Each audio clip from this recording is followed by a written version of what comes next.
Okay, without wasting the time, we will start our session. As usual, we will start our session with the Gayatri Mantra. Everybody will close their eyes and try to concentrate on inner power and inner energy. We will pray in the holy feet of God to give us more power and more energy to get stability and development in our life. For that, we are chanting Gayatri Mantra. The voice should come from bottom of your heart and mind should be full of peace. Gayatri Mantra. Om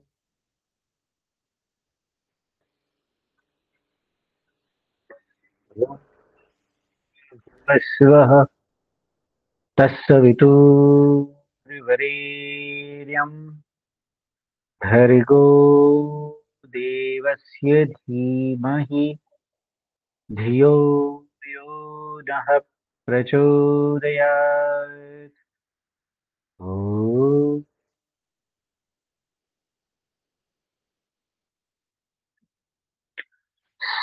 rub your hand and move around your eyes very slowly, slowly.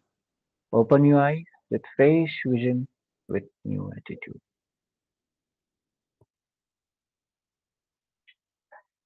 Okay. Sentence structure या विषयावरचं पुढचं सत्र आपण सुरू करतो आहोत. स्वाभाविकपणे मागचं असलेल्या काही गोष्टी पुन्हा अतिशय सोप्या आणि इझिएस्ट वेने समजून घेण्याचा प्रयत्न करूया.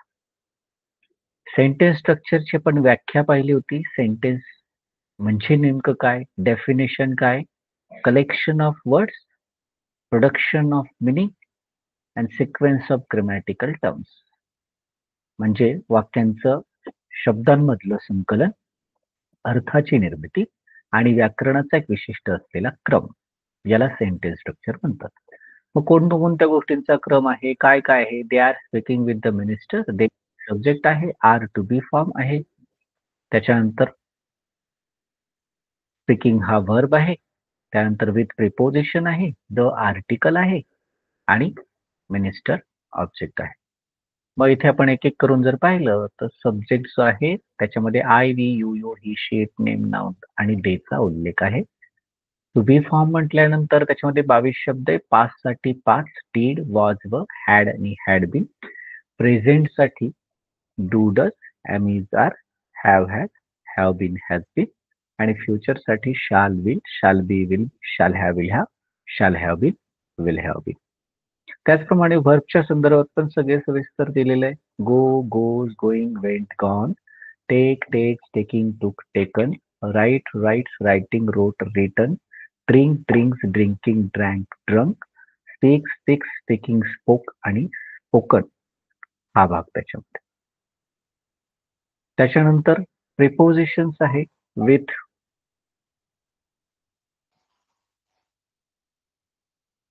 मग इथं as, at, by, in, of, on, to, of, for, of, out, per, but, anti, like, via, down, from, into, near, over, past, plus, with, save, than, upon, onto, until, after, about, along, under, below, since, within, beside, unlike, amid, since, around, during, about, towards, behind, among, including, except, outside, across, despite, beyond, except, before, excluding, including, versus, without, through आणि between.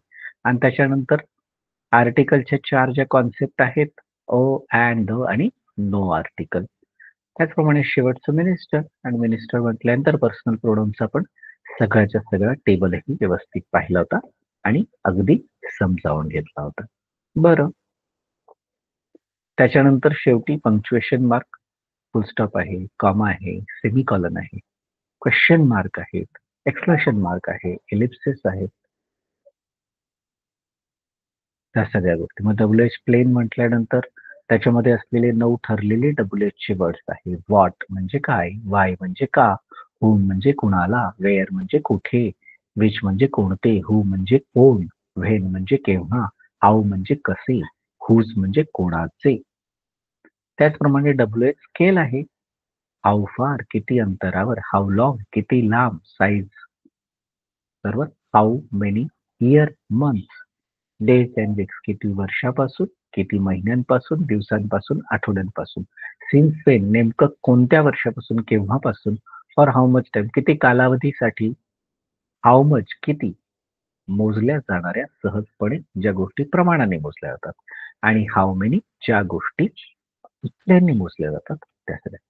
आणि त्याच्यानंतर मग WH preposition. WH preposition मध्ये चारच महत्वाचे WH words आहे. हुम आहे, which आहे, व्हॉट आहे आणि हुज आहे. आणि त्याच्या अगोदर प्रिपोजिशन वापरलेले for, at, from, to, by, on ह्या पद्धतीने. आणि मग सेंटेन्स स्ट्रक्चरचा जर भाग पाहिला तर सेंटेन्स स्ट्रक्चर मध्ये अफर्मेटिव्हची वाक्य म्हणजे सकारात्मक किंवा होकारार्थी, निगेटिव्ह म्हणजे नकारात्मक वाक्य आणि इंटरेगेटिव्ह म्हणजे प्रश्नार्थक. प्रश्नार्थक मध्ये दोन महत्वाचे प्रकार पडतात. एक आहे यस नो टाईप आणि दुसरा आहे WH type. Yes no type आणि WH याच्यामध्ये प्रॉपर पद्धतीने सिक्रोनाइज करून त्या सगळ्याच्या सगळ्या गोष्टी मॅनेज केल्याचं दिसतं किंवा पाहायला मिळतं. ओके. त्यानंतर त्या ठिकाणी अफर्मेटिव्हचं जर स्ट्रक्चर पाहिलं तर अफर्मेटिव्हच्या स्ट्रक्चरमध्ये सब्जेक्ट, टू बी फॉर्म आणि वर्ब येतो. निगेटिव्हचं स्ट्रक्चर पाहिलं तर निगेटिव्हच्या स्ट्रक्चरमध्ये सब्जेक्ट, टू बी फॉर्म आणि नॉट आणि मग वर्ब येतो. त्याच प्रकारे तिथे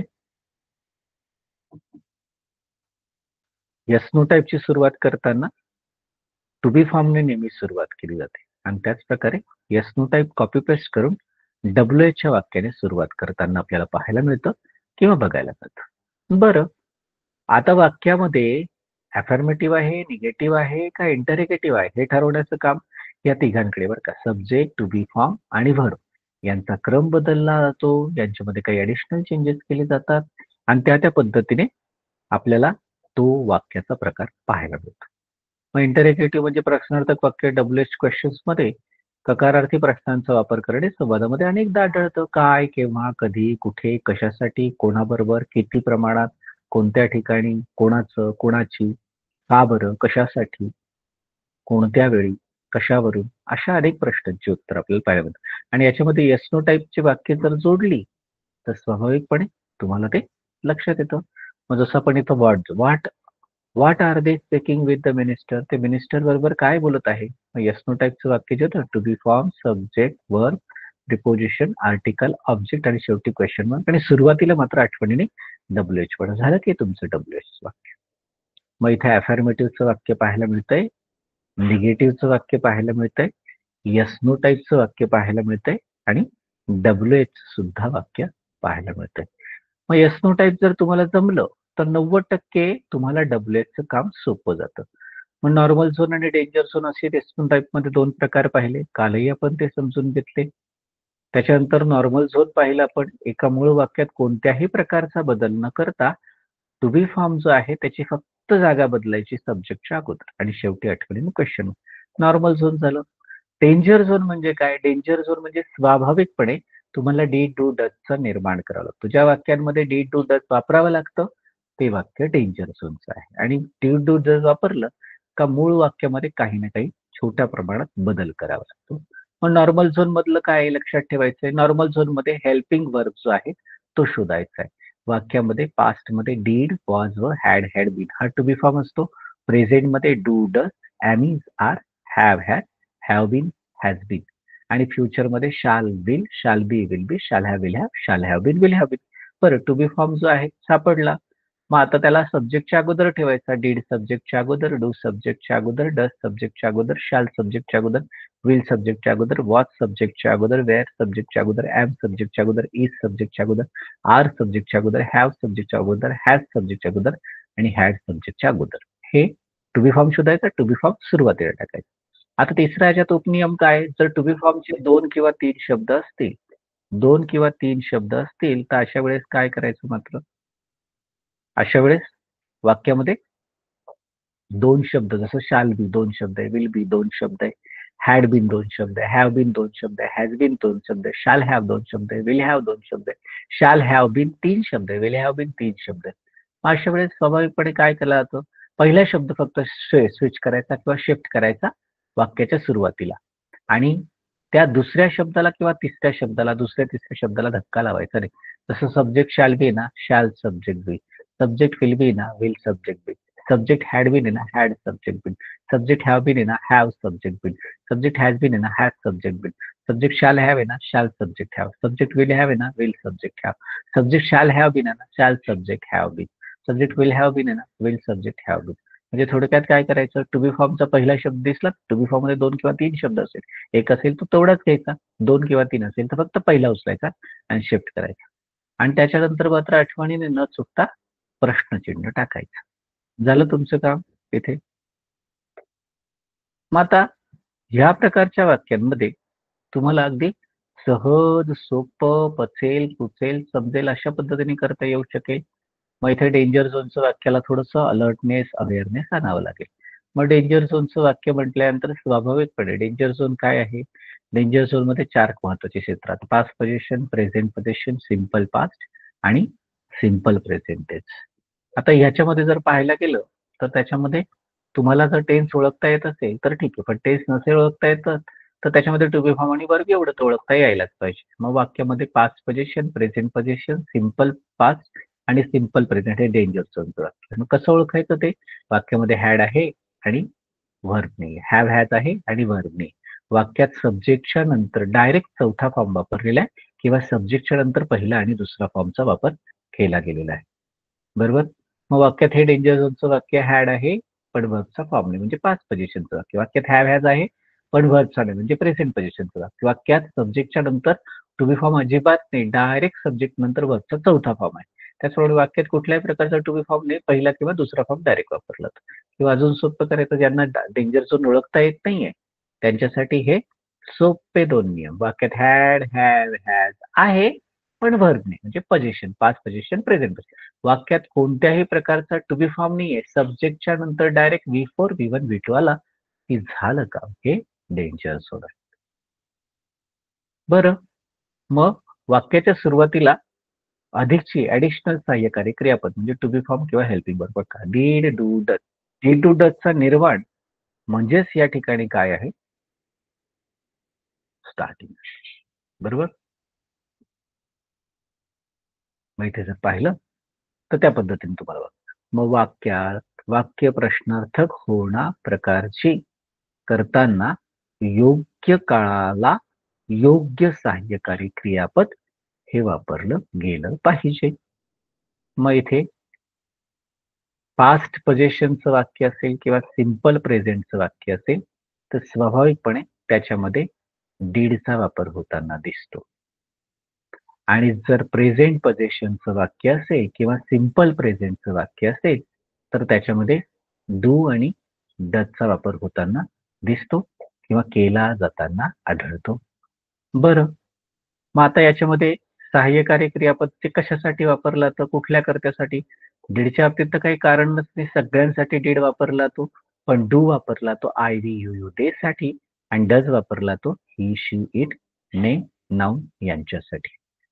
आणि मग त्याच्यानंतर डीड सब्जेक्टच्या अगोदर, डू सब्जेक्टच्या अगोदर आणि डज हा सुद्धा सब्जेक्टच्या अगोदर वापरला जातो किंवा वापरला जाईल. वाक्यामध्ये 5 आहे. वाक्यात सकारार्थी शब्द जो आहे तो येस नो टाइपच्या वरती ठेवायचा. मग did, do, does, shall, will, was, व, am, is, are, have, has आणि त्याच्यानंतर सब्जेक्ट आणि सुरुवात करताना मात्र WH चा शब्द तिथे वापरला जातो, वापरल्याचं पाहायला मिळतं.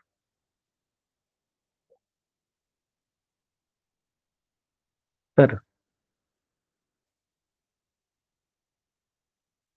टू बी फॉर्म जो आहे हेल्पिंग वर्बचा आहे, त्याच्यानंतर सब्जेक्ट येईल आणि मग वाक्यात सब्जेक्ट नंतर तुम्हाला येणाऱ्या शब्दाचं मूळ रूपच घ्यायचं. म्हणजे कसं काय?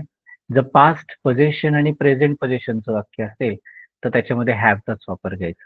पण मात्र सिंपल पास्ट आणि सिंपल प्रेझेंट असेल तिथे सुद्धा V1 घ्यायचं. कारण जो काही बदल करायचा आहे तो डीड, डू आणि डजच्या रूपाने आपण ऑलरेडी केलेला आहे. आणि 7 नंबरच्या याच्यामध्ये अगदी सोपं बघा तुम्हाला हे येस नो टाइपचं वाक्य जमलं का तुम्हाला ते सोपं जाईल. मग याच्यामध्ये रिप्लेस करा. याचा स्क्रीनशॉट काढला तरी चालणार आहे बरं का. सब्जेक्ट आणि त्याच्यानंतर हॅड आहे ना, म्हणजे व्हर्ब नाहीये. पास्ट पोझिशनचं वाक्य. त्या हॅडला हॅव करा जिथे आहे तिथे आणि सुरुवात मात्र डीडने करा. बरं. सब्जेक्ट नंतर जर हॅव असेल तर हॅवचा हॅव जसा तसा ठेवा. डूने मात्र सुरुवात करा. त्याचप्रमाणे सब्जेक्ट नंतर हॅज असेल तर हॅजचा हॅव करा आणि सब्जेक्टच्या अगोदर डज घ्या. त्याचप्रमाणे सब्जेक्ट नंतर व्ही फोर असेल डायरेक्ट व्हेन, टूक, रोट तर त्याचा गो, कम, राईट असं करा आणि सुरुवात मात्र डीडने करा. सब्जेक्टच्या नंतर वर्बचा पहिला फॉर्म असेल तर डू नंतर सब्जेक्ट व्ही वन करा आणि सुरुवात डूने करा. आणि सब्जेक्टच्या नंतर व्ही टू असेल म्हणजे यस इएस फॉर्म डायरेक्ट वापरला असेल तर त्याचा पहिला फॉर्म करून घ्या यस इएस काढून मात्र सुरुवात डजने करा. बघा याचा हे स्क्रीनशॉट काढला तर तुम्हाला डेंजर्स ओळखणं अगदी सोपं जाईल. सब्जेक्टच्या नंतर हॅड आहे तर त्याच्यामध्ये काय करायचं वर्ब नाहीये तर हॅडचं हॅव करा डीडने सुरुवात करा. त्याच्यानंतर सब्जेक्ट नंतर हॅव असेल तर हॅवचं हॅव करा तसंच ठेवायचं सुरुवात मात्र डूने करा. सब्जेक्टच्या नंतर हॅज असेल तर हॅजचं हॅव करायचं सुरुवात मात्र डजने करायची. आणि त्याचप्रमाणे सब्जेक्ट नंतर व्ही वन करा आणि डीडने सुरुवात करायची. आणि सब्जेक्टच्या नंतर व्ही वन असेल तर व्ही वन जसेल तसा ठेवा डूने सुरुवात करायची. आणि सब्जेक्टच्या नंतर व्ही टू म्हणजे यस इएस फॉर्म जर असेल तर तो पहिला करायचा आणि डजने सुरुवात करायची.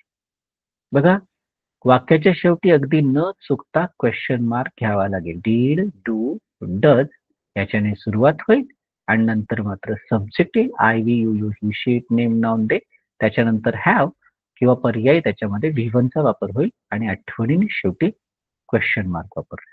आता डब्ल्यू एच प्लेन आपण पाहिलं what, why, whom, where, which, who, when आणि how, whose. W H scale पाहिलं how far, how long, from how many years, month, week, since when, for how much time, how much आणि how many. आणि W H preposition पाहिलं तर त्याच्यामध्ये whom, which, what आणि whose त्याच्या अगोदर मात्र प्रिपोजिशन. आता वाक्याची सुरुवात जी आहे हे येस नो टाईपचं वाक्य आहे ना त्याच्या अगोदर डब्ल्यू ने करायची. That's it. डब्ल्यू चा योग्य शब्द why, where, whom, whose, which या गोष्टी आणि त्याच्यानंतर सब्जेक्ट येईल आणि त्याच्यानंतर व्हर्ब येईल आणि त्याच्यानंतर तुम्हाला ऑब्जेक्ट वापरावा लागेल आणि शेवटी आठवणीने न चुकता प्रश्नचिन्ह. व्हॉट म्हटल्यानंतर वेअर म्हटल्यानंतर हा सगळ्याचा सगळा भाग जो आहे तो त्याच्यामध्ये वापरला जातो. डब्ल्यू ने ती सुरुवात होते. टू बी फॉर्म जो वापरला तो सब्जेक्ट त्याच्यामध्ये येतो, व्हर्ब येतो आणि ऑब्जेक्ट वापरला जातो. हा आणि या प्रकारच्या गोष्टी तिथं पाहायला मिळतात किंवा अनुभवायला मिळतात. ओके. त्याच्यानंतर let us start to solve this type of sentence practically now. आता बघा सुरुवातीला आपल्याला पाहिजे व्हॉट, एक्सप्लेन, डिफाईन. स्पष्टीकरण करायचं असेल किंवा विश्लेषण करायचं असेल तर त्याच्यासाठी व्हॉट वापरला. आता व्हॉट वापरायचं आहे म्हटलं तर स्वाभाविकपणे जे एक्सप्लेनेशन असेल ज्याला अंडरलाईन असेल तो शब्द बाजूला काढून टाकायचा आणि त्याच्या नंतर आपल्याला येस नो टाईप करायचं आणि मग व्हॉटने सुरुवात करायची. मग होकारार्थी वाक्यातून ज्यावेळी व्हॉट वापरून प्रश्नार्थक वाक्य तयार करायचे असल्यास त्यातून एक्सप्लेन ऑर डिफाईन म्हणजे स्पष्टीकरण व विश्लेषण दाखवणारा जो शब्द आहे तो आपल्याला काढून टाकावा लागतो आणि स्वाभाविकपणे त्याच्यामध्ये योग्य तो बदल करावा लागतो आणि तो बदल एकदा जमला व्यवस्थित की मग गोष्टी सोप्या जातात. जसं बघा let us start to solve this type of sentences practically याच्यामध्ये 30 नंबरच्या पानावर या सगळेजण या 30 नंबरच्या पानावरती ए नंबरचं वाक्य she is receptionist in that multinational company. आता याच्यामध्ये सुरुवातीला येस नो टाईप करा. येस नो टाईप करणं तर अतिशय सोपं आहे ना. येस नो टाईप करत असताना त्याच्यामध्ये अगदी सहज साधं सोपं टू बी फॉर्मची जागा बदला. टू बी फॉर्म माहिती आहे सगळ्यांना 22 शब्द did, was, were, had been, do, does, am, is, are, have, has been, has been, shall, will be, shall have, will have, shall have been, will have been. बरं आता याच्यामध्ये इजची जागा फक्त बदलायची. Is she receptionist in that multinational company. Is she receptionist in that multinational company. शेवटी question mark. बरं मराठीमध्ये ट्रान्सलेशन करूया. She is receptionist in that multinational company. Present पोझिशनचं वाक्य आहोत, आहात, आहेत, आहात. मग ती त्या बहुराष्ट्रीय कंपनीत स्वागतिका आहे.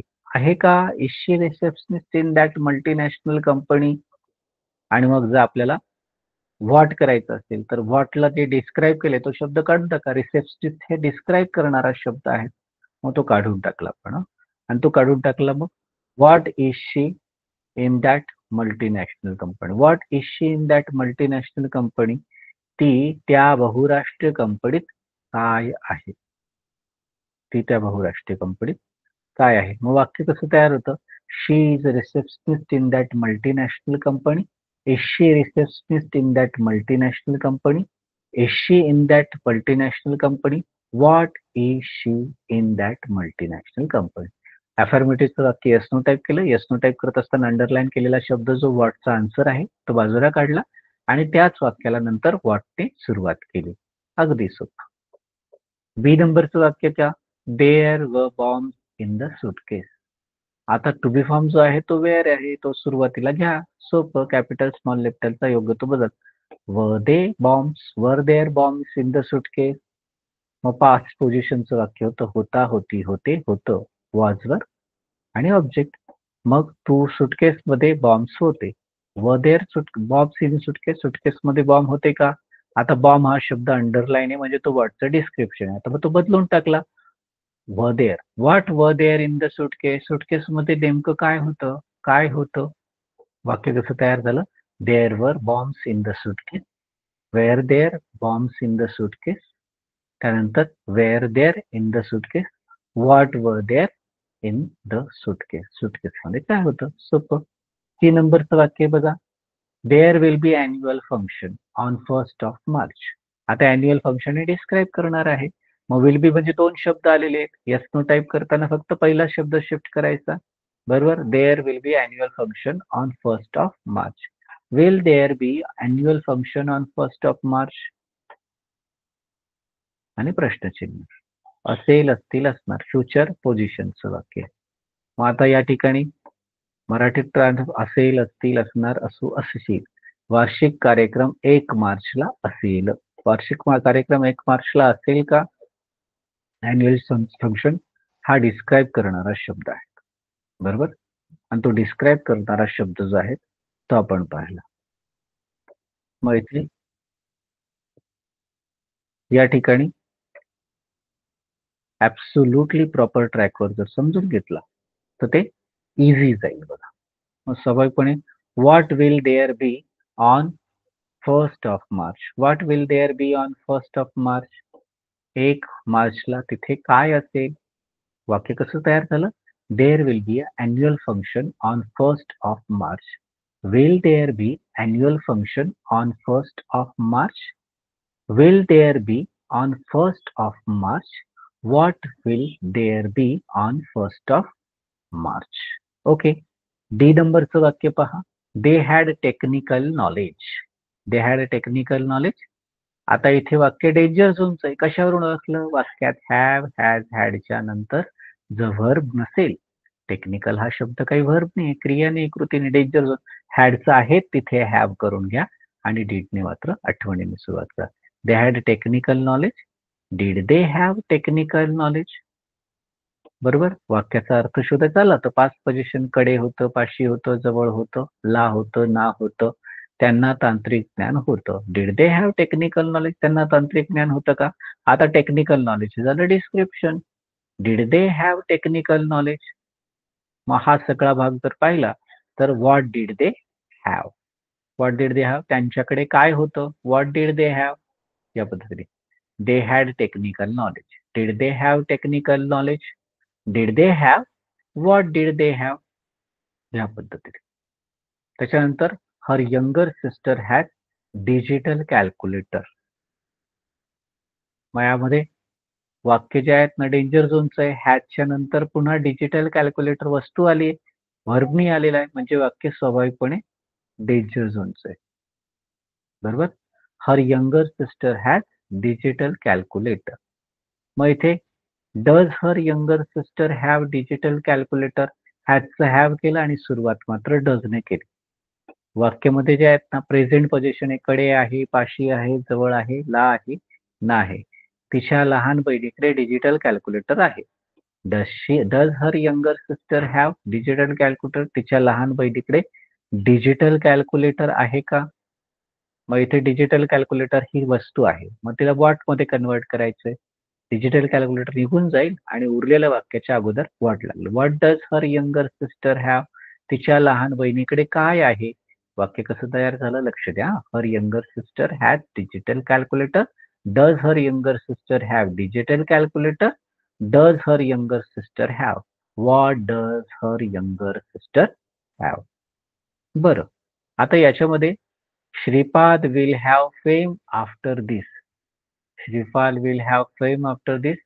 फ्युचर पोझिशनचं वाक्य. दोन शब्द आले विल हॅव. मग दोन शब्द आले तर फक्त पहिला शब्द जो आहे तोच फक्त स्विच करायचा आहे. बस, दॅट्स इट. मग will Shripad have fame after this competition?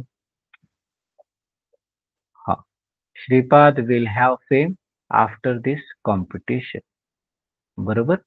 आता इथे स्वाभाविकपणे फ्युचर पोझिशनचं वाक्य कडे असेल, पाशी असेल, जवळ असेल, ला असेल, ना असेल. श्रीपादकडे स्पर्धेनंतर लाव लौकिक असेल. असेल का? Will Shripad have fame after this competition? श्रीपादकडे स्पर्धेनंतर नावलौकिक असेल का? मग will Shripad have fame after this competition? Fame हे आपलं वर्डचा आन्सर आहे. मग ते काढून टाकायचं आणि वर्ड सुरुवातीला वापरायचं. मग what will Shripad have after this competition? श्रीपादकडे या स्पर्धेनंतर काय असेल? वाक्य कसं आलं ते लक्षात घ्या. Shripad will have fame after this competition. Will Shripad have fame after this competition? Will Shripad have after this competition? What will Shripad have after this competition? The social forum cancel rally for unity. मग या ठिकाणी कॅन्सल्ड व्हर्बचा चौथा form आलेला आहे म्हणजे danger zone आहे. मग to be form shift करायचे. मग डीड, डू, डज याच्यापैकी एक वापरायचं. मग कसं ठरणार? डीड वापरणार, डू वापरणार की डज वापरणार? स्वाभाविकपणे व्हर्ब तुम्हाला याचा आन्सर देईल. तर व्हर्बचा चौथा फॉर्म वापरला गेलाय तर त्याच्यामध्ये तुम्हाला स्वाभाविकपणे डीडच वापरा. आणि डीड वापरला गेला केलेला. एक मयान में दो तलवारें नहीं रह सकती. एकाच वाक्यामध्ये 502 रुपये राहू शकत नाही. मग डीड आलंय ना, मग ईडी राहणार नाही. बरोबर. मग the social forum cancel rally for unity. Did the social forum cancel? ED निघून गेला कारण डीडचा वापर केलेला आहे. Did social forum cancel rally for unity? मग इथे वाक्य जे आहेत ना सिंपल पास्ट आहे. केलं केलं होतं, झालं झालं होतं. मग सोशल सोशल फोरमने एकात्मतेचा मोर्चा रद्द केला. रद्द केला का? Did social forum cancel rally for unity? Social फोरमने एकात्मतेचा मोर्चा रद्द केला का? वाक्य कसं आलं? Did social forum cancel rally for unity हे डिस्क्रिप्शन आहे.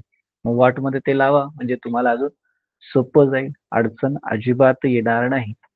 मग आता हे बघा याच्यामध्ये what did the social forum cancel? Social फोरमने नेमकं काय रद्द केलं? सोशल फोरमने काय रद्द केलं? मग the social forum cancel rally for unity. Did the social forum cancel rally for unity? Did the social forum cancel? What did the social forum cancel? Eagle wings international company export agriculture material.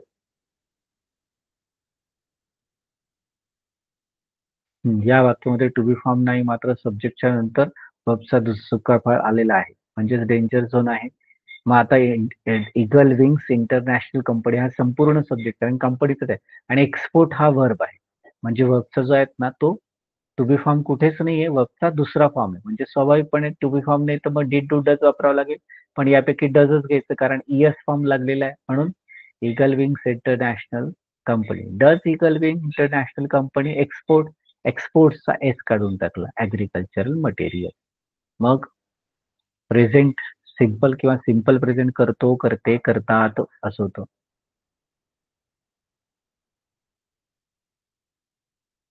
मग इथे जर पाहिलं तर does eagle wings international company export agriculture material? Eagle wings international company agriculture material निर्यात करते का? मग इथं does eagle international company export agriculture material. What does eagle wings international company export? Eagle wings international company काय निर्यात करते? Eagle wings international company export agriculture material. Does eagle wings international company export agriculture material? Does eagle wings international company export? What does eagle wings international company export? Saraswati will sing classical song in that inauguration.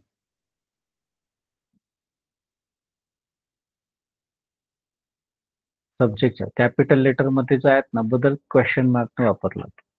Saraswati will sing classical song in that inauguration. Will Saraswati sing classical song in that inauguration? मग इथे आपण simple future करेल, करतील, करणार, करू. सरस्वती त्या उद्घाटनाला शास्त्रीय गाणं गाईल. Will Saraswati sing classical song in that inauguration? मग तिथे आपल्याला क्लासिकल सॉन्ग हा शब्द काढून टाकायचा कारण ते व्हॉटचं उत्तर आहे. मग what will Saraswati sing in that inauguration? Saraswati त्या उद्घाटनाला काय गाणं गाईल, कोणतं गाणं गाईल, काय गाईल? Saraswati will sing a classical song in that inauguration. Will Saraswati sing classical song in that inauguration? Will Saraswati sing in that inauguration? What will Saraswati sing in that inauguration? त्याच्यानंतर जेच वाक्य रमा माधवदासची इज रीडिंग ज्ञानेश्वरी.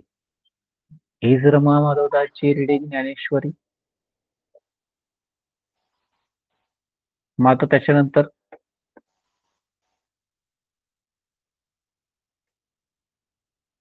वाक्य करत आहे, करत आहोत, करत आहात. मग इथे रमा माधवदासची ज्ञानेश्वरी वाचत आहेत. रमा माधवदासची ज्ञानेश्वरी वाचत आहेत. इज रमा माधवदासची रीडिंग ज्ञानेश्वरी. रमा माधवची ज्ञानेश्वरी वाचत आहेत का? इज रमा माधवदासची रीडिंग ज्ञानेश्वरी. ज्ञानेश्वरी हे व्हॉटचं उत्तर आहे. व्हॉट इज रमा माधवदासची reading?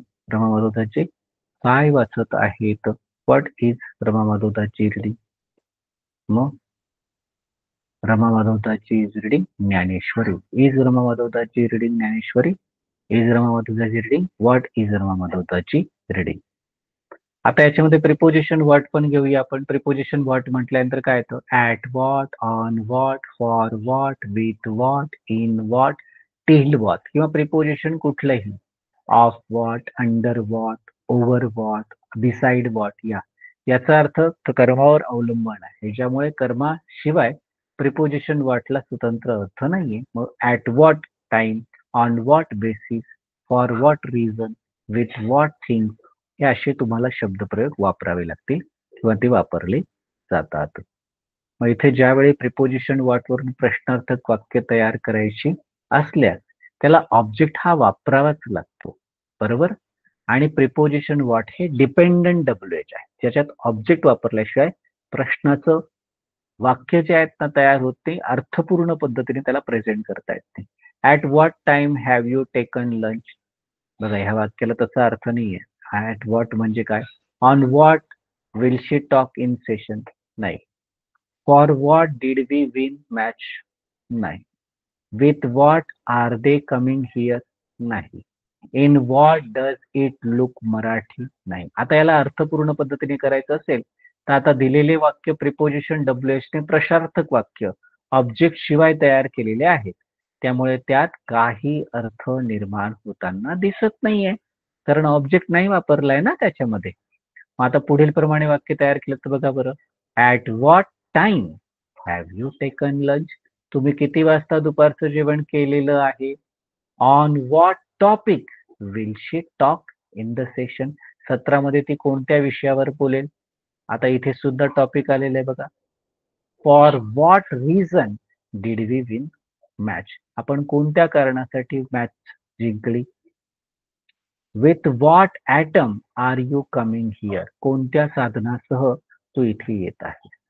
In what sense does it look Marathi? कुठल्या प्रकारे तुला हा जो आहे ना मराठी दिसतो आहे? मग आता तुम्हाला सोपं 32 नंबरच्या पानावरचं ए नंबरचं वाक्य पाहायचं आता. या 32 नंबरच्या पानावर ए नंबरचं जर वाक्य पाहिलं तर त्याच्यामध्ये लक्षात घ्या, ते produce umbrella in summer time. आता इन प्रिपोजिशन आलंय ते वॉटच्या अगोदर घ्यायचंय. समर हे त्याचं डिस्क्रिप्शन आणि टाइम जे आहेत ना त्याला ऑब्जेक्ट जोडलेलं आहे. मग स्वाभाविकपणे सुरुवातीला जे आहेत ना डेंजर झोन म्हणून काय करायचं, डिड दे प्रोड्यूस अम्ब्रेला. वाक्यात टू बी फॉर्मने सुरुवातीला गेला, वरचा चौथा फॉर्म आलेला आहे, डीडने सुरुवात करा आणि प्रोड्यूस हा शब्द प्रयोग वापरा. Did they produce umbrella in summer time. They produce umbrella in summer time. या वाक्यामध्ये टेन्स ओळखण्यासाठी टू बी फॉर्म व वर्ब फॉर्म समजून घ्यावा लागेल. वाक्यात टू बी फॉर्म नाहीये म्हणजे पास्ट आणि प्रेझेंट आहे व वर्बचा चौथा फॉर्म वापरलेला आहे. म्हणजेच हे वाक्य सिंपल पास्ट आहे, केलं केलं होतं, झालं झालं होतं. मग इथे काय, त्यांनी उन्हाळ्याच्या वेळी छत्र्यांचं उत्पादन केलं. Did they produce umbrella in summer time. त्यांनी उन्हाळ्यात छत्रीचं उत्पादन केलं का. आता यामध्ये बघा बरं, did they produce umbrella in summer time. इथे एक्सप्लेनेशन कडे व्यवस्थित लक्ष द्या. या वाक्यात येस नो टाईप करता आलं. हे वाक्य डब्ल्यूएच बदलण्यासाठी सुरुवातीला वॉट टाका.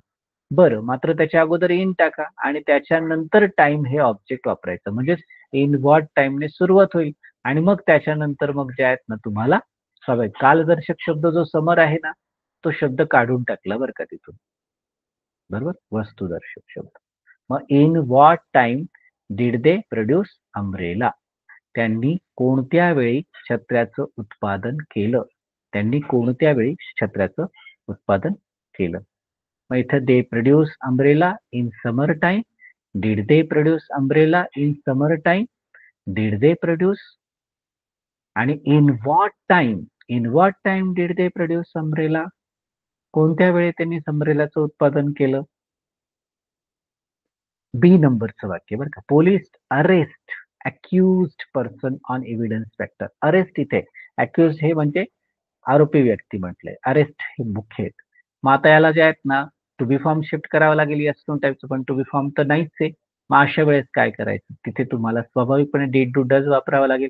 पण वाक्यात वर्बला विचारा डीड वापरायचा तर ती वर्बचा पाच फॉर्म असला असता तर डीड वापरला असता, पहिला फॉर्म असता तर डू वापरला असता, दुसरा फॉर्म असतो तर डच वापरला असता, पण अरेस्ट म्हणजे पहिलाच फॉर्म आला. मग स्वाभाविकपणे डू वापरा.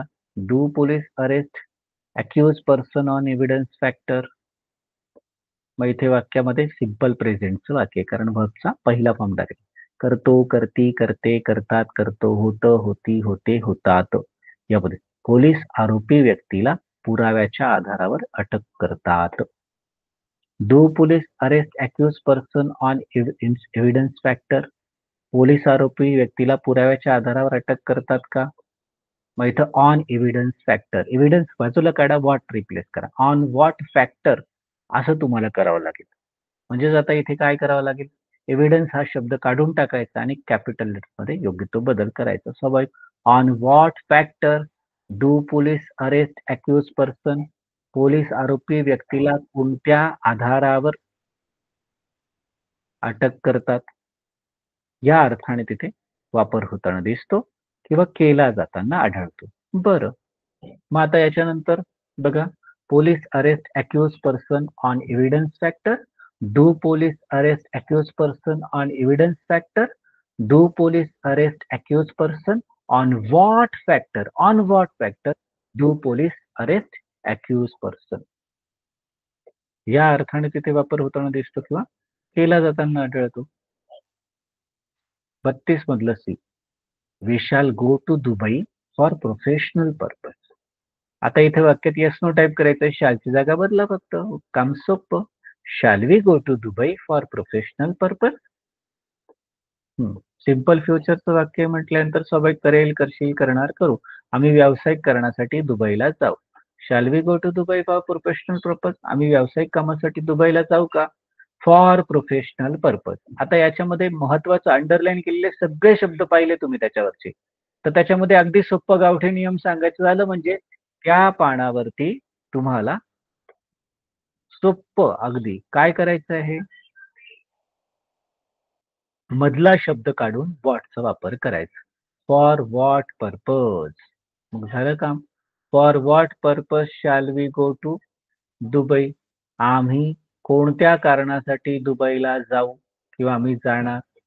मग इथे वाक्य कसं तयार झालेत बघा. We shall go to Dubai for professional purpose. Shall we go to Dubai for professional purpose. Shall we go to Dubai for what purpose. For what purpose shall we go to Dubai. Absolutely. D नंबरचं वाक्य. You are boycotting conference on social issue. मग आता इथे आरशी जागा फक्त सुरुवातीला घ्या. झालं तुमचं yes no type. Yes no type म्हणजे टू बी फॉर्म सुरुवातीला, शेवटी प्रश्नचिन्ह. Are you boycotting conference on social issue? Yes. मग उत्तर दे. आर यू बायकॉटिंग म्हणजे प्रेझेंट कंटिन्युअस आहे. आम्ही जर एन्जॉय करत आहे, करत आहोत, करत आहात. तुम्ही सामाजिक गुन्ह्यावरून परिषदेचा बहिष्कार करत आहात. आहात का? वाक्य. Are you boycotting conference on social issue? आता हे वाक्य एस नो टाईप मध्ये करता आलं. वाक्य डब्ल्यूएचच्या टाईप मध्ये इश्यूज जे आहेत ना social, on what issue, on what issue are you boycotting conference? तुम्ही कोणत्या मुद्द्यावरून परिषदेचा बहिष्कार करत आहात? मग you are boycotting conference on social issue.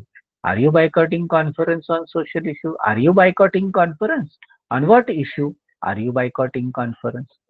B number, F नंबरचं वाक्य 32 नंबरचं. Student have arrange the rally for political purpose. आता हॅव अरेंज, हॅवच्या नंतर व्हर्बचा पास्ट पार्टिसिपल म्हणजे नॉर्मल झोन आहे. जर व्हर्ब नसतात तर डेंजर झोन आला. अशा वेळेस काय करायचंय? हॅवची जागा बदलायची. Have student arrange the rally for political purpose. मग फ्युचर परफेक्ट टेन्स आहे. केलेलं आहे, केलेली आहे, केलेले आहेत, केलेली आहे या अर्थ.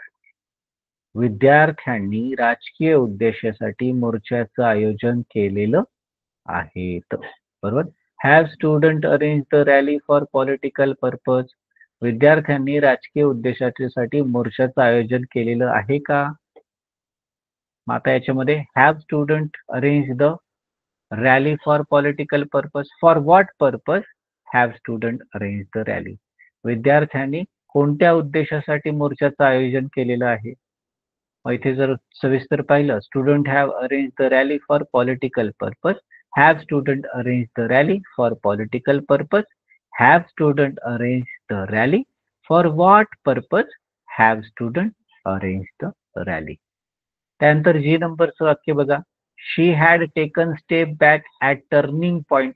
हॅड नंतर पास्ट पार्टिसिपल म्हणजे नॉर्मल झोनचं वाक्य, फक्त हॅडची जागा बदला की.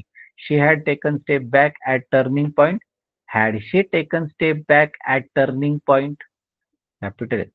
प्रेझेंट परफेक्ट, पास्ट परफेक्टचं वाक्य आहे. केलेलं होतं, केलेली होती, केलेले होते. महत्वपूर्ण वळणावर तिने पाऊल मागे घेतलेलं होतं. महत्वपूर्ण वळणावर तिने पाऊल मागे घेतलेलं होतं का? Had she taken step back at turning point. मग इथं had she taken step back at turning point. At what point had she taken step back? कोणत्या वळणावर तिने पाऊल मागे घेतलेलं होतं? मग she had taken step back at turning point. Had she taken step back at turning point. Had she taken step back at what point had she taken step back? म्हणजे ह्या पद्धतीने. मग you were debating with her on that basis. वर जे आहेत ना ते सुरुवातीला घ्या. टू बी फॉर्म सुरुवातीला येईल आणि शेवटी प्रश्नचिन्ह. मग वर you debating with her in that topic in on that basis? इथे काय करायचंय? You were debating with her on that basis मराठीमध्ये पास्ट कंटिन्युअस करत होतो, करत होती, करत होते. तू त्या आधारावर तिच्याशी वाद घालत होता. तू त्या आधारावर तिच्याशी वाद घालत होता का? Were you debating with her on that basis? WH करायचंय. Were you debating with her on that basis? On what basis were you debating with her? On what basis were you debating with हर?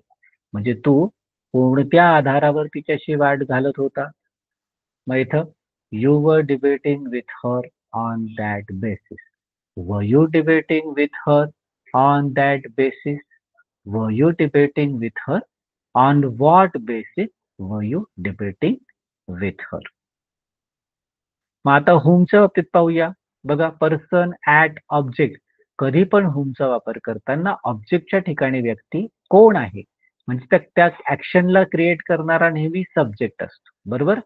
आणि त्या ऍक्शनचा जो आहे ना उपभोग घेणारा, त्याचा victim बळी ठरणारा, कर्माच्या ठिकाणी येणारी व्यक्ती, कृती किंवा क्रियेची उपभोक्ता किंवा बळी किंवा ग्रस्त व्यक्ती म्हणजे whom असतं. आता इथे होकारार्थी वाक्यातून ज्यावेळी आपण whom वापरू ना, त्यावेळेस एवढं नक्की ठेवायचं, जी व्यक्ती ऑब्जेक्टच्या ठिकाणी आलेली ना, पर्सन ऍट ऑब्जेक्ट, त्याला तिथून तुम्हाला काढून टाकायचं, तरच ते जे आहेत ना प्रश्न व्यवस्थित अर्थपूर्ण पद्धतीने तयार होईल. मग तो शब्द काढून टाकायचा. जसं फॉर एक्झाम्पल 33 नंबरच्या पानावर ए नंबरचं वाक्य पहा बरं. UPA committee offer star performer award to mister Bala Bhosale. आता याच्यामध्ये हे डेंजर झोनचं वाक्य ऑफर्ड म्हटलेलं आहे, ईडी लागलेला आहे. डीड टू डज वापरायचं, टू बी फॉर्म नाही ते शिफ्ट करायला. व्हर्बला विचारा डीड टू डज वापरायचं कोणतं, तर स्वाभाविकपणे इथे ऑफर्ड म्हणजे ईडी लागलाय, म्हणून मग तिथे did UPA committee offered star performer award to mister Bala Bhosale. हा, मग सिंपल पाचचं वाक्य आहे. मागचा चौथा फॉर्म सब्जेक्ट अंतरला केलं केलं होतं झालं झालं. UPA कमिटीने स्टार परफॉर्मन्स पुरस्कार श्री बाला भोसलेंना बहाल केला. Did UPA committee offer star performer award to mister Bala Bhosale. UPA कमिटीने स्टार परफॉर्मन्स पुरस्कार श्री बाला भोसलेंना बहाल केला का? मग did UPA committee offer star performer award to mister Bala Bhosale. आता इथे मिस्टर बाळा भोसले काढून टाकलं कारण ते उत्तर आहे आणि येस नो टाईपचं वाक्य जसं तसंच घेतलं. त्याची सुरुवात मात्र होमने केली. Whom did UPA committee offer star performance or UPA कमिटीने स्टार परफॉर्मन्स पुरस्कार कुणाला बहाल केला? UPA committee offer star performer award to mister Bala Bhosale. Did UPA committee offer star performer award to Bala Bhosale. Star perform बरोबर, इथे लक्षात घ्या, ऑफरला ईडी काढून टाकला. एक मॅन में दो तलवारें रह सकती, डीड आला कारण. Did UPA committee offer star performer award. Whom did UPA committee offer star performer award. या पद्धती. बी नंबरचं वाक्य व्यापार federation of India give basic skill training to new businessman. आता इथे गिव्स हे आलेलं आहे बघा, वरचा दुसरा फॉर्म. मग स्वाभाविकपणे हे डेंजर झोन आहे, टू बी फॉर्म शिफ्ट करायला टू बी फॉर्मच नाहीये. व्हर्बला विचारा, डीड वापरायचं, डू वापरायचं का डज वापरायचं. व्हर्बचा जर पाच फॉर्म असेल तर डीड आला असता, व्हर्बचा पहिला फॉर्म असेल तर डू आला असता, व्हर्बचा दुसरा फॉर्म असेल तर डज. मग स्वाभाविकपणे वाक्यात गिव्स आहे म्हणजे व्हर्बचा दुसरा फॉर्म. मग डजने सुरुवात करा. एक मॅन में दो तलवारें नहीं रह सकती, ईएस ची दोन रूप असू शकत नाही, एक तर ते व्हर्बला येईल किंवा डूला येईल. डूला लागलं म्हणून तर त्याचं डज झालं, परत गिव्हला लावण्याची गरज नाही. दुसरी मॅने तलवार नाही टाक. डज व्यापार federation of India give basic skill training to businessman. मग व्यापार federation of India give basic skill training to new businessman. मग आता इथे संपलं. करता, करते, करतो, करतात. भारतीय व्यापार फेडरेशन नवीन उद्योजकांना मूलभूत कौशल्य प्रदान करते. मग डज व्यापार फेडरेशन प्रोव्हाइड्स किंवा ऑफर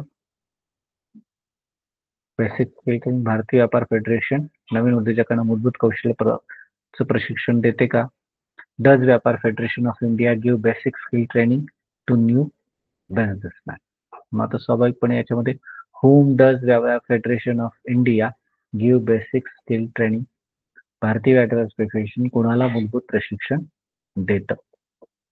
व्यापार federation of India give basic skill training to new businessman. बरोबर. त्याच प्रकारे डज व्यापार federation of India give basic skill training. whom does व्यापार federation of India give basic skill training? Our company will invite Ajit Dobal as a main speaker for the annual function. आता इथे to be form जो आहे will आहे त्याची जागा फक्त बदला. मग स्वाभाविकपणे वाक्य यस नो टाईपचं तयार होईल. Will our company invite Ajit Doval as a main speaker for annual function. मग इथे सिंपल फ्युचरचं वाक्य करेल, करतील, करणार. आपली कंपनी वार्षिक समारंभात मुख्य वक्ता म्हणून अजित डोभाल यांना आमंत्रित करेल का? Will will our company invite. आणि जर yes will our company invite Ajit Doval as a main speaker for annual function. Yes no टाईपचं वाक्य करायचं आहे, आपल्याला ते जमलं. अजित डोभाल हा ऑब्जेक्टच्या ठिकाणी येणारा व्यक्ती आहे, म्हणून मग त्यांना काय केलं आपण बाजूला काढलं आणि वाक्य जसं जसं कॉपी पेस्ट केले येस नो टाईपची सुरुवात मात्र होमने केली. Whom will company invite as a main speaker for the annual function. आपली कंपनी वार्षिक कार्यक्रमाला मुख्य वक्ता म्हणून कुणाला आमंत्रित करेल? Our company will invite Ajit Dubal as a main speaker for annual function? Will our company invite Ajit Dubal as a main speaker for annual function? Will our company invite as a main speaker for annual function? Whom will our company invite as a main speaker for annual function? CBI officer arrest politician of interrogation of that big corruption. CBI officer arrested politician for the interrogation of that big corruption. आता arrested वरचा चौथा form आलेला आहे danger झोनचा आहे, मग स्वाभाविकपणे did do does ने सुरुवात करावी लागेल कारण टू बी फॉर्म नाहीच आहे. मग टू बी फॉर्मला फक्त चौथा फॉर्म आलेला म्हणजे पाच फॉर्म, मग सुरुवात डीड ने करा आणि त्याचं मूळ रूप घ्या. एक मैन में दो तलवारें नहीं रह सकती.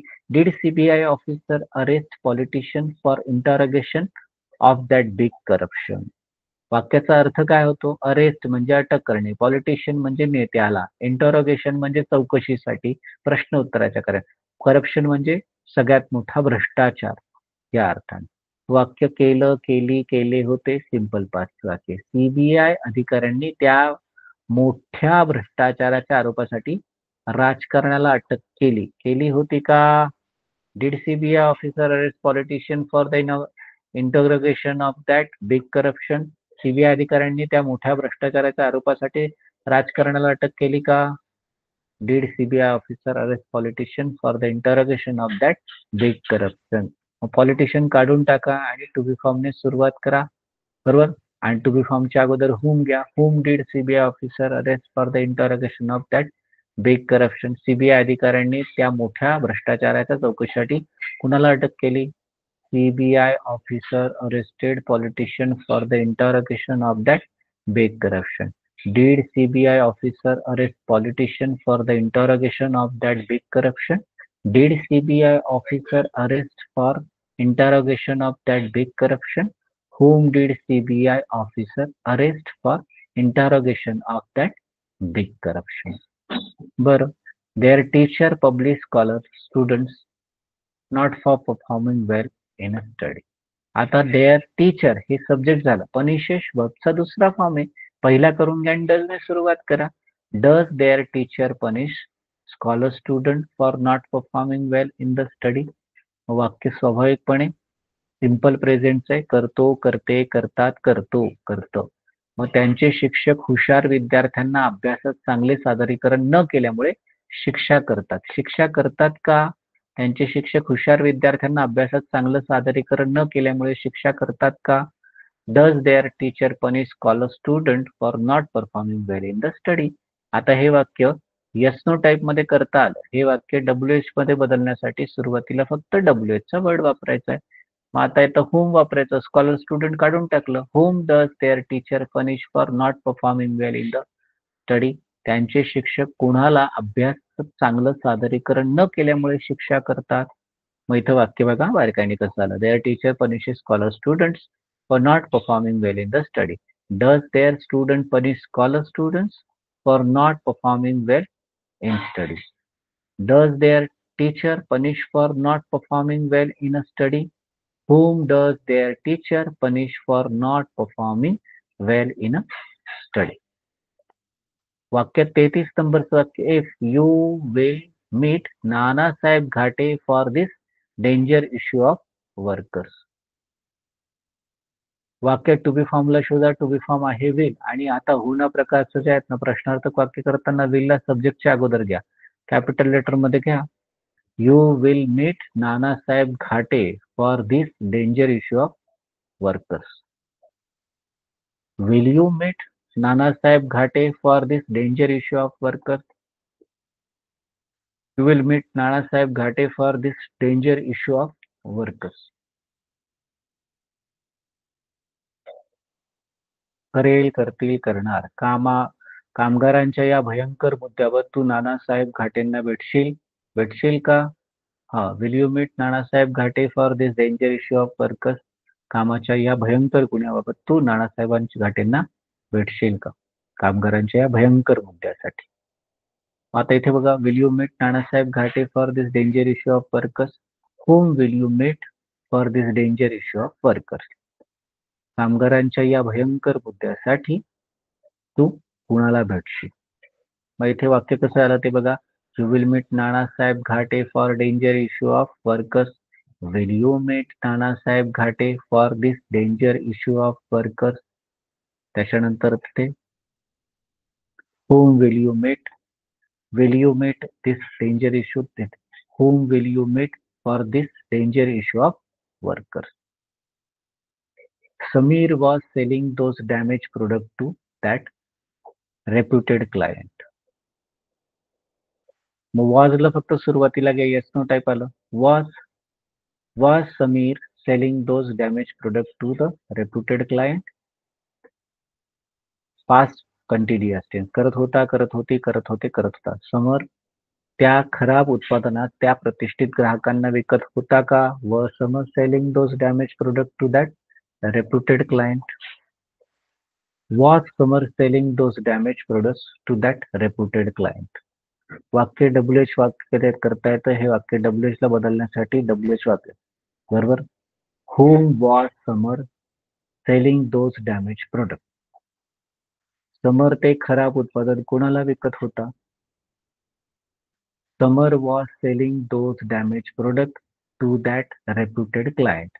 Was Summer selling those damaged products to that reputed client? Was Summer selling those damaged products? Whom was Summer selling those damaged products? H number वाक्य. She was watching her classmate from the balcony of school. आता इथे वाक्यात to be form was आहे. Was सुरुवातीला घ्या. सोपं बरोबर. Was she watching her classmate from the balcony of school? She was watching her classmate from the balcony of school. मग इथे वाक्यामध्ये स्वाभाविकपणे बघा करत होतो, करत होती, करत होते, पास्ट कंटिन्यूअस. ती शाळेच्या बाल्कनीवर तिच्या वर्गमित्रिणींना पाहत होती. पाहत होती का. Was she watching the classmate from the balcony of school? मग इथे whom was she watching from the balcony of school? मग इथे हर क्लासमेट काढून टाकलं कारण ते उत्तरात होतं. ती शाळेच्या बाल्कनीतून कोणाला पाहत होती. She was watching her classmate from the balcony of school. Was she watching her classmate from the balcony of school? Was she watching from the balcony of school? Whom was she watching from the balcony of school? मग आता इथे whom जे आहेत ना ते जसं केलं तर त्याला फक्त प्रिपोजिशन ऍड करायचं. At, whom, for, whom, to, whom, from, whom, on, whom ह्या पद्धतीने त्याचा वापर होईल. With whom, by whom, at whom. बघा पुस्तक असेल तर त्याच्यामध्ये सगळं सुटसुटीत स्टेप बाय स्टेप दिलेले आहे. तुम्हाला अजिबात अवघड वाटणार नाही. प्रत्येक वाक्यावरती नजर ठेवा आणि त्या पद्धतीने दिलेला होमवर्क मात्र पूर्ण करा. दिलेला होमवर्क जर पूर्ण केला नाही तर फक्त प्रवचन ऐकल्यासारखं होईल. समज फक्त तुमची मजबूत होईल. कम्युनिकेशन आणि फ्लुएन्सी तुमची डेव्हलप होणार नाही. मग त्यावेळी प्रिपोजिशन होम वापरून प्रश्नार्थक वाक्य तयार करायचे असल्यास त्याला ऑब्जेक्ट बरोबर स्थळ, काळ, दिशा इत्यादी गोष्टींची स्पष्ट आवश्यक. प्रिपोजिशन होम व्यक्तींना जसं फॉर एक्झाम्पल बघा. They file the complaint against relative. आता अंडरलाईनला अगेन्स्ट आहे. अगेन्स्ट हा प्रिपोजिशन आहे. रिलेटिव्ह काढून टाका आणि होम वापरा. अगेन्स्ट होम आणि येस नो टाईप करा. येस नो टाईप कसं तयार होईल. Did they file complaint against relative. त्यांनी त्या नातेवाईकाच्या विरोधात कंप्लेंट रजिस्टर केली होती का. बरोबर. आता इथे काय वाक्य तयार. Did they file the complaint against relative. Against home did they file complaint. त्यांनी कोणाच्या विरुद्ध तक्रार दाखल केली किंवा केली होती. वाक्य कसं तयार झालं. They file the complaint against relative. Did they file the complaint against relative. Did they file complaint against home did they file complaint. My father takes loan from his friends for his business. From his friends. From whom? आणि yes no type करा. My father takes loan. Takes म्हटल्यानंतर आपल्याला basic करावं लागेल. Does ने सुरुवात केली. Does my father take loan from his friend for his business? मग याच्यामध्ये सिंपल प्रेझेंटचं वाक्य. विवन करतो, करते, करतात. माझे वडील त्यांच्या व्यवसायासाठी त्यांच्या मित्राकडून कर्ज घेतात. घेतात का. Does my father take loan from his friend for the business? From whom असं घ्यावं लागेल. मग from his father, from whom does my father take loan for his business? माझे वडील त्यांचे व्यवसायासाठी कोणाकडून कर्ज घेतात? My father takes loan for from his friend for his business. Does my father take loan from his friend for his business? Does my father take loan for his business? From whom does my father take loan for his business? माहित आहे तर Arihant will get those rare books at professor Salgaonkar. आता इथे तुम्ही form फक्त सुरुवातीला घ्या. Will Arihant take those rare books from professor Salgaonkar? प्रश्नचिन्ह. आता at professor Salgaonkar at whom करावं लागेल. वाक्याचा मराठी अर्थ करून घ्या. अरिहंतला ते दुर्मिळ पुस्तकं प्राध्यापक साळगावकरांकडे मिळतील. मिळतील का? Will Arihant get those rare books at professor Salgaonkar? At professor. At whom will Arihant get those rare books? अरिहंतला ते दुर्मिळ पुस्तकं कोणाकडे मिळतील? Arihant will get those rare books at professor Salgaonkar. Will Arihant get those rare books at professor Salgaonkar? Will Arihant get those rare books at whom will Arihant get those rare books? They are pushing us for her in the valley of danger. आता इथे बघा R जो आहे तो सुरुवातीला घ्या फक्त. वाक्य असतो टाइप्स ऑफ फक्त are they pushing us for her in the valley of danger? मग इथे आपण प्रेझेंट कंटिन्युअस टेन्स करत आहोत, करत आहात, करत आहेत. ते तिच्यासाठी आपल्याला संकटाच्या दरीत लोटत आहे. Are they pushing us in the valley of danger? ते आपल्याला तिच्यासाठी आपल्याला संकटाच्या दरीत लोटत आहेत का? For her, for whom? For whom are they pushing us in the valley of danger? ते कोणासाठी आपल्याला संकटाच्या दरीत लोटत आहेत? वाक्य कसं तयार झालं बघा. दे are pushing us for her in that valley of danger. Are they pushing us for the her in the valley of danger? Are they pushing us in the valley of danger? For whom are they pushing us in the valley of danger? 36 नंबरचं 35 नंबरच्या पानावर E नंबरचं वाक्य. Kashmiri youth were throwing stone at Indian soldiers. मग was were जे आहेत ना त्याला सुरुवातीला घ्या. बस काश्मीरी युथ वर थ्रोईंग. मग इथं were Kashmiri youth throwing stone on Indian soldiers? Question mark. Kashmiri youth were throwing stone on Indian soldier. Were Kashmiri youth throwing. Kashmiri youth करत होता, करत होते, करत होते. काश्मीरी युवक भारतीय सैनिकांवर दगड फेकत होते का? व Kashmiri youth throwing stone on Indian soldiers? On Indian soldier. On whom वर काश्मीरी युथ थ्रोईंग स्टोन. बरोबर. काश्मीरी युवक कोणावर दगड फेकत होते? Kashmiri youth were throwing stone on the Indian soldiers. Were Kashmiri youth throwing stone on Indian soldiers? Were Kashmiri youth throwing stone on whom were Kashmiri youth throwing stone? You have sold dream to everyone. Have नंतर वर्कचा past participle आलेला आहे. Have सुरुवातीला घ्या फक्त, बाकी काही नका करू. Have you sold dream to everyone? तुम्ही सगळ्यांना स्वप्न विकलेली आहेत का? प्रेझेंट परफेक्ट टेन्स केलेलं आहे, केलेली आहे. तुम्ही प्रत्येकाला स्वप्न विकलेली आहेत का? Have you sold dream to everyone? तुम्ही प्रत्येकाला स्वप्न विकलेली आहेत का? Have you sold dream to everyone? To whom have you sold dreams? तुम्ही कोणाला स्वप्न विकलेली आहेत? You have sold dream to everyone. Have you sold dream to everyone? Have you sold dream? To whom have you sold dream? She had recovered her payment through the cousin.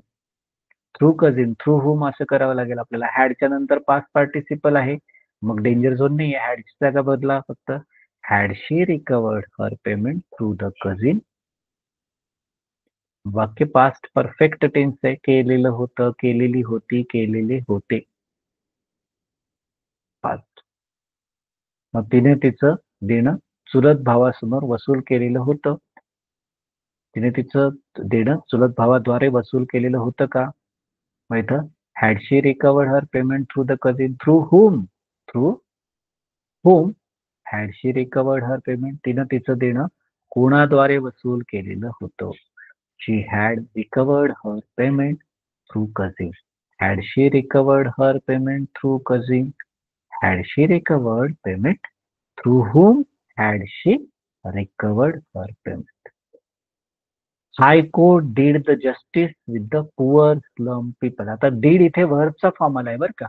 मग तो आपल्याला basic करायचा do आणि सुरुवात डीडने करायची. इथे लक्षात घ्या वाक्यामध्ये टू बी फॉर्म नाही. त्यामुळे मग डीड काय आहे? सब्जेक्टच्या नंतर जो डीड आलेला आहे ना तो व्हर्बचा चौथा फॉर्म आला. म्हणजेच हे वाक्य डेंजर झोनचं आहे निश्चितप्रमाणे. हो ना प्रकारच्या वाक्यामध्ये जसं सब्जेक्ट व्हर्ब फोर असतो त्याचा डीड सब्जेक्ट वन करावा लागेल. बेसिकचा डू आहे ते काढून. त्याच पद्धतीने याच्यामध्ये व्हर्बचा जो फॉर्म आहे बेसिक डू घ्यावा लागेल.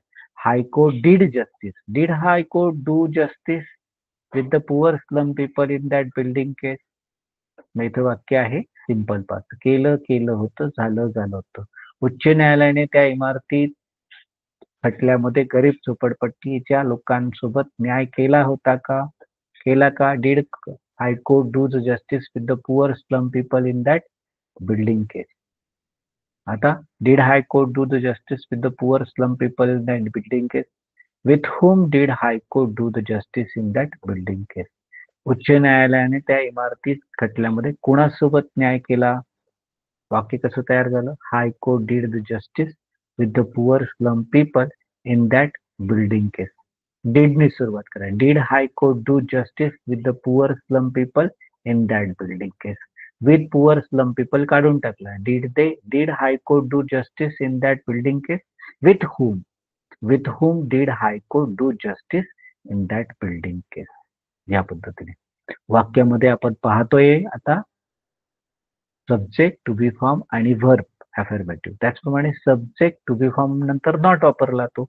टू बी फॉर्मने सुरुवात केली येस नो टाईप आणि ते वाक्य येस नो टाईपचं ॲज इट इज कॉपी केलं आणि सुरुवात जर योग्य डब्ल्यूएच ने केली तर डब्ल्यूएचचं वाक्य तयार होतं. So this is the exact absolute pattern to understand. सो याच्यामध्ये आज आपण व्हॉटचं पाहिलं, प्रिपोजिशन व्हॉट पाहिलं, होम पाहिलं आणि प्रिपोजिशन होम पाहिलं. पण दिलेली वाक्य जी आहेत ना ती होमवर्कची ती आठवणीने करा. त्याच्यामध्ये ते आहेत ना ते समजलं नाही, लक्षात आलं नाही ते व्हॉट्सअपवर पाठवा प्रश्न, म्हणजे अडचण राहणार नाही. So it is very easy. All things the detail understanding about this. Okay, इथे आपण थांबतो आहे. Thank you very much for watching.